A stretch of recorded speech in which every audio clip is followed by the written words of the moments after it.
They was not frightened of Suge Knight, they was unnerved, don't pass up dangerous material Suge Knight, the master who held the whole business in dread. And 50 Penny, the one in particular, who considered remaining against him, figure out how 50 Penny challenged the unbelievable Suge Knight. And at what cost? Hey everybody, I'm Leah. And today, I'll investigate the layers of this story, revealing the explanations behind the hostility between 50 Penny and Suge Knight, as well as digging into the secret history between these two music industry titans. So moving along, we should make a plunge in the high-stakes universe of hip bounce, where influence and predominance rule. One name struck dread into the hearts of all who crossed its way. Suge Knight, as an imposing figure in the business night, was known for his terrorizing strategies, ironclad control, and merciless quest for progress. His rule of fear made a permanent imprint on the music scene. Like we need to move out the tactical, you understand what I'm talking about, unbeatable, that is impenetrable vehicle. Prior to rising to shame, Suge Knight's process started as a show advertiser and a protector for conspicuous VIPs. It was during this time that he hung his abilities, fostering a sharp feeling of influence elements and a comprehension of the business inward functions, powered by a voracious crave riches and authority. Knight made a urgent stride by laying out his music distributing organization in 1989. This obvious the beginning of his persevering quest for influence and control inside the hip-bound scene.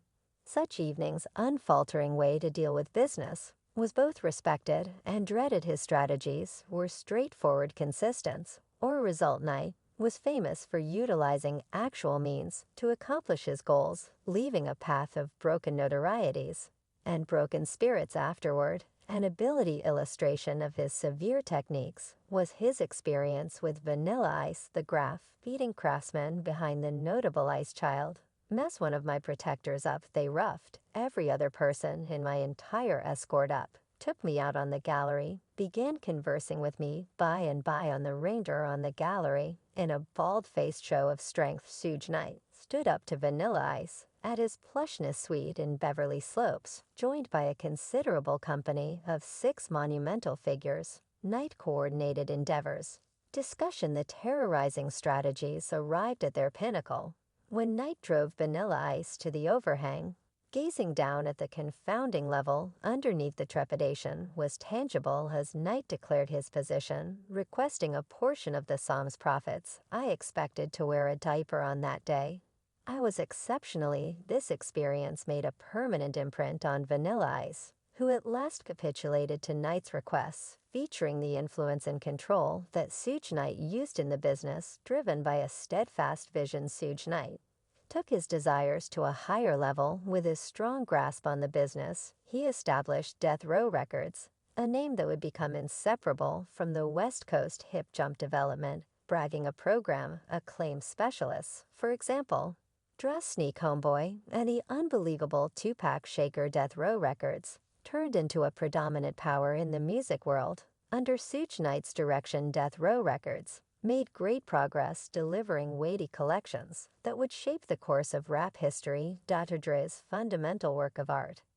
The Persistent presented another period of sound and style, while Sneak Homie's notorious Charge collection from the rear solidified his status as a rap legend. These accomplishments shot Death Row Records to unmatched levels, cementing Suge Knight's standing as an awe-inspiring phenomenon. While Death Row Records flourished, Suge Knight's hold fixed, imparting an air of dread and veneration.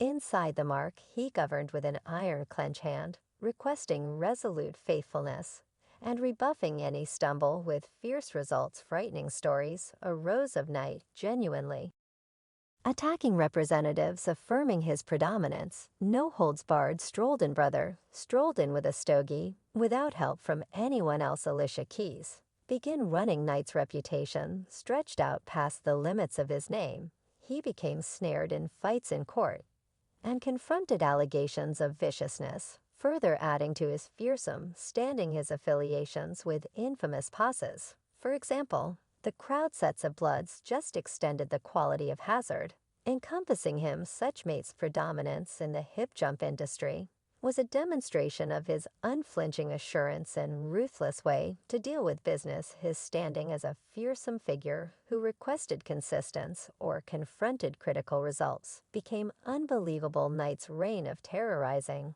however saturated with contention, assumed a vital part in molding the direction of rap music. Yet in the mid-2000s, a power of nature arose in the hip-bound scene, unafraid to challenge the foundation and face the most considerable figures in the business. This power was, in all honesty, 50 Penny, a rising star with a tenacious drive and a bravery that put him aside. We should plunge into the excursion of this uncommon craftsman, from his momentous marking to his notable experience with the famous Suge Knight. 50 Penny's climb to conspicuousness accompanied a significant second when he grabbed the eye of rap symbol Eminem, perceiving the crude ability and proud style of 50 Penny's. Think about whose back mixtape Eminem burned through no time in marking him to his name. Obscure records, an auxiliary of Dr. Dre's Fallout. Mark this collusion denoted a defining moment in 50 Penny's profession, pushing him into the spotlight close by hip jump's greatest heavyweights, with the support of obscure records and Dr. Dre's creation ability. 50 Penny released his presentation studio collection, Get Rich or Bite the Dust, attempting in 2003. The collection turned into a moment social peculiarity, enrapturing crowds with its crude legitimacy and road stories. From the hard-hitting hymn in Duck Club to the thoughtful numerous men wish passing, each track exhibited 50 Penny's dirty narrating and unquestionable moxie. Get Rich or Kick the Bucket, attempting hit home for audience members across the globe, resounding inside the hip jump local area, as well as rising above melodic livets. Its significant effect launch 50 Penny into standard accomplishment, with the collection appearing at #1 on the Bulletin 200 diagram and eventually accomplishing multi-platinum status. In the midst of his fleeting ascent, 50 Penny wound up on the arrangement of the famous In Duck Club music video, uninformed that an infamous figure hid in the shadows, Suge Knight, the incredible bougie man of the West Coast, showed up unannounced, radiating a demeanor of terrorizing that sent others scrambling. Anyway, 50 Pennies stood tall, steadfast, despite Knight's standing. He made an appearance to the furthest limit of glove video. What's up, man? What is it that you believe that should complete 50 Pennies? Striking words resonated across the set as he valiantly went up against Suge Knight. At that time, a conflict of titans happened, setting the rising star in opposition to the exemplification of hip jumps. Carry past the air pop with strain as Knight, shocked by 50 Penny's dauntlessness, contemplated the results of running into a sphereless power. The experience between 50 Penny and Suge Knight became scratched in hip jump legend, embodying the enduring soul of the arising craftsman. While reports flowed that 50 Penny had gone similarly as recovering in Uzi for self-security, it was his enduring purpose and refusal to bow to terrorizing that made a permanent imprint. Unfamiliar, the courageous soul of 50 Penny reached out past his famous experience with Attack Knight. In spite of the approaching presence of the West Coast Fugiman, 50 Penny stayed unflinching in his determination to rock the boat. One remarkable model was his continuous quarrel with named chiefs, especially the people who endeavored to eclipse the actual craftsman in his unique, straightforward style. 50 Penny